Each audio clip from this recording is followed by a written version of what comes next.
Charleston County voters made their voices heard last night and said no to a sales tax referendum that would have crushed opposition to the tax that was planned to fund transportation, drainage, and greenbelt projects. The highly discussed half-cent sales tax was intended to fund a large portion of the Mark Clark completion project, which has been proposed to voters and communities for more than a decade now. Live 5's Emily Johnson is joining us now. She's on Johns Island, one of the areas in Charleston County where voters would have been the most outspoken about this referendum. So, Emily, how exactly does the community feel about this tax being voted down?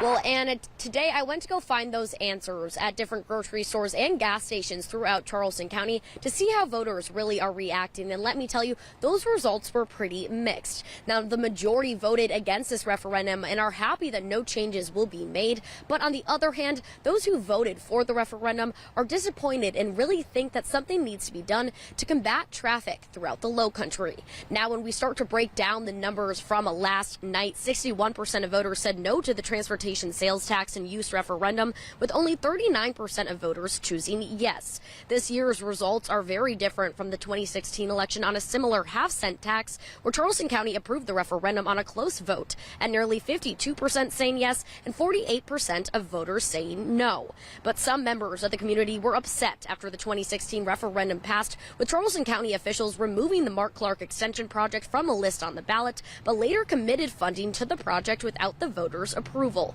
We asked those who voted for and against the project how they feel today. The margin of victory was very encouraging. I think voters sent a very clear signal to Charleston County Council that they don't want 526. That was clearly the only priority project on this referendum. If there's one thing we need, it's infrastructure, and it's miserable around here trying to get around. I mean, it's gotten really, really bad. It's not working, so disappointed.